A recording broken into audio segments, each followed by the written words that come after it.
Ten math अध्याय 14 के प्रश्नावली 14.1 का क्वेश्चन नंबर 3 है। निम्नलिखित बंटन एक मोहल्ले के बच्चों के दैनिक जेब खर्च यानी पॉकेट मनी दर्शाता है। माध्य जेब खर्च 18 रुपए है। लुप्त बारंबारता एफ ज्ञात कीजिए। यानी दैनिक जेब भत्ता है, यानी बच्चों को कितनी पॉकेट मनी दी जाती है। 11 से लेके 13 रुपया दिया जाता है 7 बच्चों को। 13 से लेके 15 रुपया दिया जाता है 6 बच्चों को। 15 से लेके 17 रुपया दिया जाता है 9 बच्चों को। और 17 से लेके 19 रुपया दिया जाता है 13 बच्चों को। तो इसी प्रकार यहाँ पे देखिए 19 से लेके 21 रुपया दिया जाता है कितने बच्चों को, वो नहीं पता, एफ लिख दिया इसका वैल्यू। और इस तरह से यहाँ सबका वैल्यू दिया हुआ है, बस हमें एफ निकालना है। और माध्य हमारा 18 दिया हुआ है, तो इसको सॉल्व करते हैं। तो इसी प्रकार हम लिखेंगे दैनिक जेब भत्ता को हम एक साइड लिखेंगे, बच्चों की संख्या यानी एफ आई को एक साइड लिखेंगे और एक साइड हम निकालेंगे। 11 और 13 के बीच में हमारा 12 आएगा, यानी इन दोनों को जोड़ के 2 से भाग करेंगे तो हमारा 12 ही आएगा। और जो जो नंबर मिसिंग है उसे लिख दे। 13 और 15 के बीच 14 है तो 14 हमने लिख दिया। 15 और 17 के बीच 16। इसी प्रकार दो दो नंबर बढ़ाते जाएंगे, 18, 20, 22, 24 हो गया। अब हमें डी आई निकालना है जो एक्स आई माइनस ए होगा। एक्स आई हमारा इनमें से सब नंबर है और ए है हमारा। ए हम निकालना है बीच वाले नंबर को एक्स आई में। तो 1, 2, 3, 4, 5, 6, 7 नंबर है। 3 नंबर इधर से गया, 3 नंबर इधर से गया, बच्चा बीच में क्या हमारा ये वाला नंबर। तो ए हमारा 18 हो गया है। अब ए को सब में घटाते हुए चलेंगे। 12 में से 18 घटाएंगे, हमारा 12 में से 18 घटाएंगे 6 आएगा। 14 में से 18 घटाएंगे, 14 में से 18 घटाएंगे -4 आएगा। फिर 16 में से 18 घटाएंगे -2 आएगा। 18 में से 18 घटाएंगे 0। फिर 18 में से 20 में से 18 घटाएंगे 2। 22 में से 18 घटाएंगे 4। 24 में से 18 घटाएंगे 6।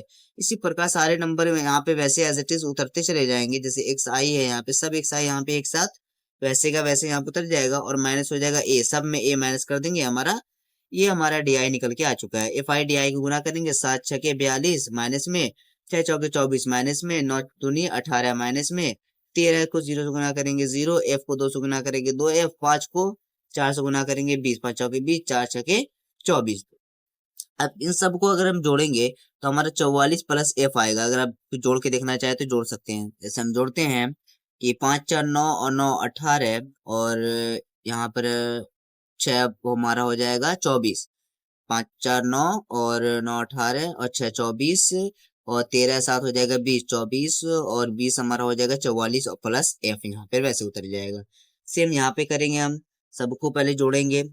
4 2 6 और 8 2 10 और 4 14 के 4 हाथ में रहा 1। 4 2 6 और 1 7 और 1 हमारा हासिल रहा था 8 हो जाएगा हमारा। यहाँ पर माइनस वैसे उतार देंगे और इन सबको जोड़ते हैं। 2f तो यहाँ पर वैसे रहेगा, 2f का तो कोई यहाँ पे जुटेगा नहीं, तो और इन दोनों को जोड़ते हैं।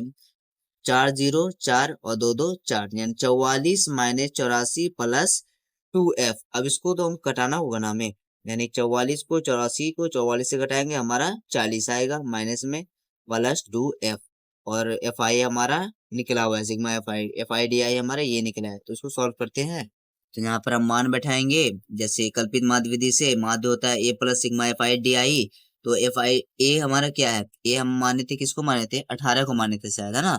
ए हम माने थे 18 को, तो ए की जगह पे हम क्या लिखेंगे, ए की जगह पे हम लिखेंगे 18 प्लस वैसे लगेंगे सिग्मा एफ आई डी आई कितना है, सिग्मा एफ आई डी आई है -40 प्लस 2f। तो -40 प्लस 2f। सिग्मा एफ आई क्या है 44 प्लस एफ, तो 44 प्लस एफ। बाकी माध्य हमारा 18 था। तो चलिए सॉल्व करते हैं इसको। अब हम क्या करेंगे, इस 18 को वैसे उतारेंगे। ये 18 जो प्लस में है बराबर किस तरफ आएगा, माइनस में। इस ऊपर वैसे रह जाएगा -40 प्लस 2f और 44 प्लस 2f वैसे उतर जाएगा। 18 में 18 जाएगा 0 माइनस ये पूरा नंबर अभी भी हम वैसे ही उतारेंगे। अब आगे सॉल्व करते हैं हम। आगे क्या होगा, ये पूरा नंबर इसके नीचे एक छुपा हुआ है ना, इसके नीचे क्या छुपा हुआ है, एक छुपा हुआ है। ये पूरा नंबर एक से गुना हो जाएगा तो वैसे उतर जाएगा। ये पूरा नंबर 0 से गुना होगा 0 हो जाएगा, ठीक है। -40 वैसे उतर जाएगा। ये प्लस में बराबर किस तरफ आएगा, माइनस में हो जाएगा। तो माइनस से माइनस कट हो जाएगा, 2 से काटेंगे 2 दूना 4 0 वैसे हो जाएगा। एफ की वैल्यू 20 आ गई, तो एफ की वैल्यू हम क्या लिखेंगे, यहाँ पर 20 लिखेंगे, ठीक है। तो ये एफ की वैल्यू पता करने बोला था, एफ की वैल्यू हमने पता कर दी है, वो आंसर है 20।